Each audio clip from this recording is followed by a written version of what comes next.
Hola, soy Marina Povedano Álvarez y hoy vengo a hablaros de Blanca de Gasó en el contexto del proyecto de la UCM Mujeres y escritoras no canónicas de la literatura española e hispanoamericana.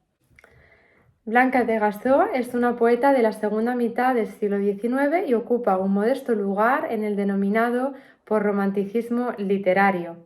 La escritora, nacida el 26 de noviembre de 1846, aparece registrada como Blanca, hija de Federica López, madre soltera y posiblemente bailarina de profesión. Debió de pasar los 2 primeros años de su vida fuera de la corte madrileña y a principios de 1849 volvió a Madrid. Fue acogida entonces con probable acuerdo previo por Máxima Ortiz, comerciante de la corte, y Antonio Jacinto de Gasó, hacendado en Cataluña, quienes tras su matrimonio legalizaron su situación familiar y adoptaron así a la niña. Lo curioso es que en la historia del empadronamiento familiar la escritora aparece con diversos nombres. Así, en 1850 aparece como Adela López, en 1858 como Adela de Gasó, posteriormente en 1863 como Blanca Adela de Gasó y finalmente en años sucesivos como Blanca de Gasó. Onomásticos, todos ellos difíciles de explicar. La autora perteneció a la Sociedad de Escritores y Artistas de Madrid y asimismo a la Sociedad Económica Matritense de Amigos del País. A comienzos de 1866, cuando había cumplido 19 años, empieza su andadura literaria. Así, en enero de ese mismo año, publicó su primer poema en el álbum de las familias, La Gloria, sueño de un poeta, revista que preconizaba la educación y la emancipación de la mujer a través de una mejor formación pedagógica e intelectual. En la revista colaboraron escritoras como Concepción Arenal, Gertrudis Gómez de Avellaneda, Ángela Grassi, Faustina Sáez y Amelia Domingo y Soler. En junio de ese año, El Correo de la Moda, revista de gran difusión y trascendencia literaria, publicó un nuevo poema de Blanca, Aves y Horas, que incluiría posteriormente en su Corona de la Infancia. En el otoño de ese mismo año, animada por su familia y sus mentores literarios, publicó Corona de la Infancia, al que subtituló Lecturas poéticas y canciones para niños.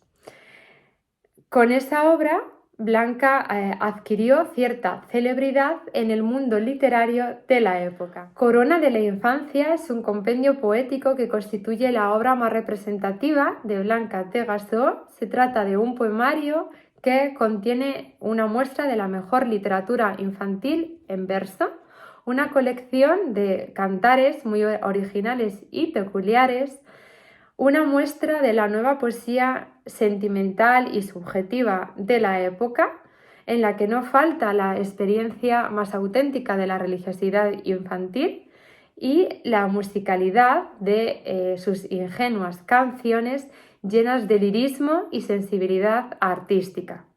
Las ilustraciones que contiene la obra recrean y dan cuenta de ese mundo encantado.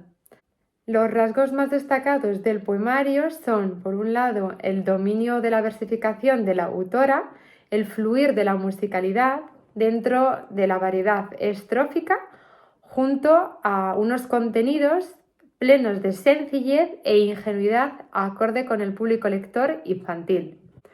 Así, su amiga y colega Ángela Grassi escribe en el prólogo del poemario: nadie mejor que la autora del presente libro puede desempeñar esta tarea sublime.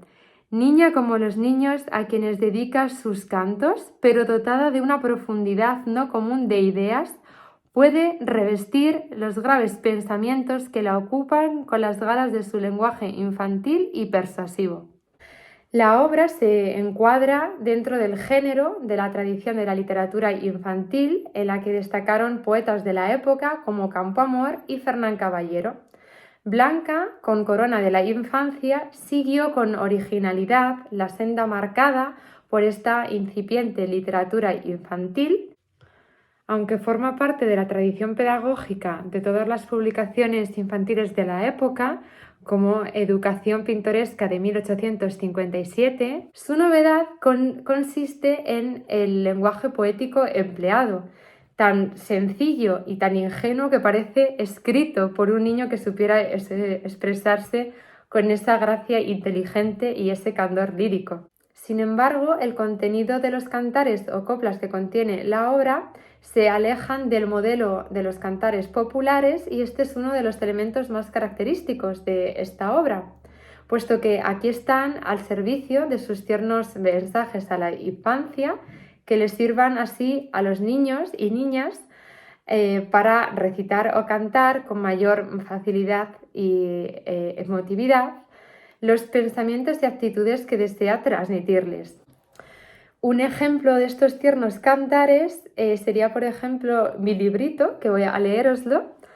Yo tengo un librito lleno de dulcísimos cantares, en el corazón escrito que me dictaron las aves, donde a través de la referencia metapoética al cantar como género, la escritora consigue así mayor sinceridad consigo misma y con los niños. Pero el grupo de poemas más relevante y característico del libro son las canciones infantiles llenas de ingenuidad, espontaneidad, gracia y frescura que se caracterizan por su estructura melódica, por el empleo frecuente del estribillo y del diminutivo. Incluso es probable que la propia Blanca fuese poniéndoles música para ser cantadas a coro. Quizás la canción más lograda sea Invitación, que dice así: venid, niñas bellas, venid a cantar y en rueda festiva graciosas girad. Cuán bello es el mundo en nuestra niñez, cantemos, gocemos en rico vergel. Por otra parte, su única obra teatral, 2 de mayo, dedicada a Madrid, fue estrenada en mayo de 1873 y ese mismo año empezó la edición de El amigo de las damas, un almanaque anual donde reunía trabajos de diferentes autores y que llegó hasta 1876. En junio de 1873 publicó su tercera obra, Cantares a los ojos, que es un manuscrito de cantares dedicado a Alfonso XII, que supondría un cambio de tono hacia el sentimiento amoroso.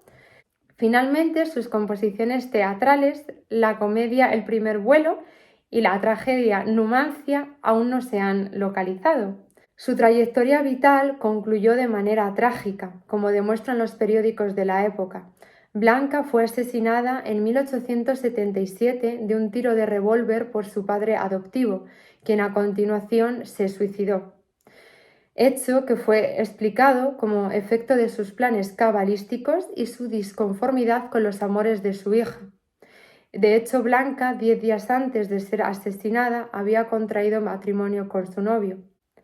Pero a pesar de este final trágico, debemos recordar que la escritora, gracias a su Corona de la Infancia, adquirió cierta celebridad en el ambiente literario de su época y se convirtió en la poeta de los niños y las niñas del siglo XIX.